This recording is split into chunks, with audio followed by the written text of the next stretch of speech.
Allow me to introduce Practice Management Associates with Lynne Nelson and Donna Lowell. Let's join them now in discussion. Hello, everybody.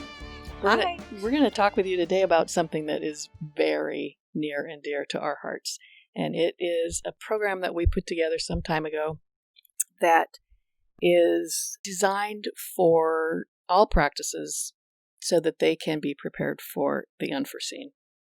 And we've seen way too many situations we've been called into where there's been a sudden death or a disability, a life-changing experience of one kind or another, and the dentist is no longer prepared to do dentistry. He's not able to do dentistry.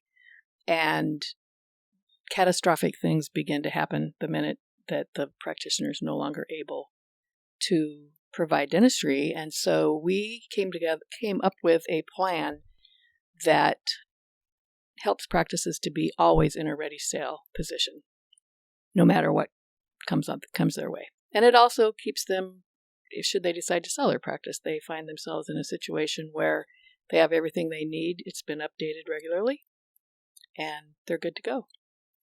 We actually came up with that because it was one of my lovely phone calls that I got late in the evening that we had lost a dentist. And I just thought to myself, I don't even know if I can do this again, because those are the worst transitions, because you not only have, such a overwhelming thing going on for the practice, for the staff, for the patients, for the spouse, for the family.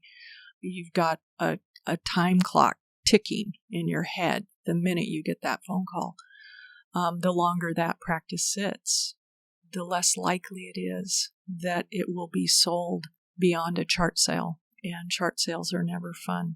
So it's nice to be able to pass that on and have that doctor's legacy live on for the family. But it's close to impossible if we don't have our fingers on the pulse of what's going on in that practice. And so I remember after I went and met with that person, I came back and you and I talked about it, and we were like, we've got to put something together that, at least if we had a program that people could belong to, we could have them in a sale-ready position. So what would that look like? And so we kind of put our heads together and decided, well, this is what we would need. And then we could update it every year. And we have a portal that they can upload their stuff to. And that worked out really, really well. The first thing that happens when a death or disability occurs, if the spouse is not involved in the dental practice, then it falls really to the office manager, whoever that might be. And some practices don't have office managers. They have financial coordinators and receptionists, and they're not necessarily privy to all of the different aspects of the business of dentistry. So then you're even splintered more. And so we came up with this concept where everything would be spelled out ahead of time. And it's worked really well. Our clients appreciate it. Another, really nice byproduct of it is our consulting background. We can actually give them some ideas about where their practice is right now, if something were to happen, or if they chose to sell their practice in the next 3 to 5 years. We can let them know, you might think about doing this. You might shore up your hygiene department. You might think about all the credit balances you have in your accounts receivable. Mm-hmm. You might do some things to really strengthen the overall practice itself. And so that's very helpful. But what do you think, with the clients that we have right now, what do you think the most powerful thing is about Practice Protect for them personally? I think the most powerful thing about Practice Protect is that we encourage them to develop a mutual assistance group where they have a team of providers that they know, that they've either been in a study group with, or they went to college, went to dental school with, and they are in agreement that should one of them need help, they will divvy it up and they'll work a day. And ideally you want to have, so if you work 4 days a week, you want to have 8 to 10 providers in your mutual assistance group so that they can just do 1 day and some alternating there. So it's not a big drain on being away from their practices. But that keeps the revenue up. It keeps the production up, and the staff have, a job. The patients have care, and it just gives them, they can keep things running until they either find a replacement, should it be a death, or they have somebody to work until the recovery period takes place, if it's a disability of some sort. And sometimes I've seen them do it where it's volunteer. Other times I've seen them work out a plan in advance that they will be paid to keep the practice going. I also like the fact that, a lot of these mutual assistance groups come out of study clubs. Right. And so they know each other, they're comfortable with each other. A lot of times they're doing the same continuing education, so they're on the same page a lot of times philosophically, or at least they understand one another's philosophy. Yeah. Right. Yeah. So I think you're right. I think that's probably one of the most powerful tools that they can equip themselves with in case of emergency.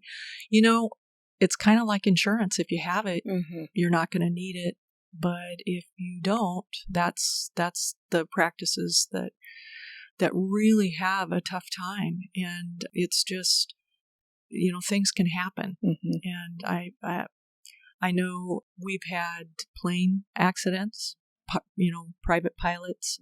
We've had ski accidents. Bicycle accidents. We've had climbing accidents. I mean, things just happen. So I think if you can equip yourself with the tools you need, should something like that happen, is just think of it as another insurance policy, really. Exactly. Yeah, it is. Well, and I think another thing that is really powerful is that we have the doctor write a letter to the patients and the staff. Right. Yeah.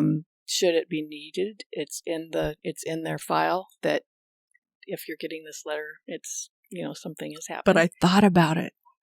Yes, I had a plan, and you can be well assured that you're going to be taken care of. We have a system in place that your needs will be met, and that is really, really powerful. We have them do one for the staff, and we have them do one for the patients that are there and ready to go should it be needed. And it just is, like you said, it's another insurance policy where you can feel comfortable, particularly like you said earlier, if the spouse is not active in the practice, they have somewhere to go that has all of the data necessary for somebody to come in and take charge. It's very helpful. Yeah. And oftentimes, urgent sales, when that occurs, we waste a lot of time, 2-3 weeks, getting all the information together just to do the prospectus on the practice. And then once we have that, then we go live. But, it's a month. And the practice is dark that whole time, and we're already running on empty. And urgent sales, if a practice is worth 75% of last year's receipts in its heyday, urgent sale, it might be worth 50% of its receipts. And if it's lucky. Exactly. And that's if we can sell it that first month. So I think that something like this, it just really ensures and gives people like us who do transition advising, it gives us all the confidence and the foothold we need to get that out on the market quickly and get it sold quickly. And then chances are you're not gonna lose all that revenue that you, or sale price that you would have had, and that's for your family. So, I mean, it really does protect your family. It sure does. Yeah, it's a powerful, powerful tool. So, I do believe we have run out of time once again, and hope you'll join us again. Thanks a bunch from Lynne and Donna.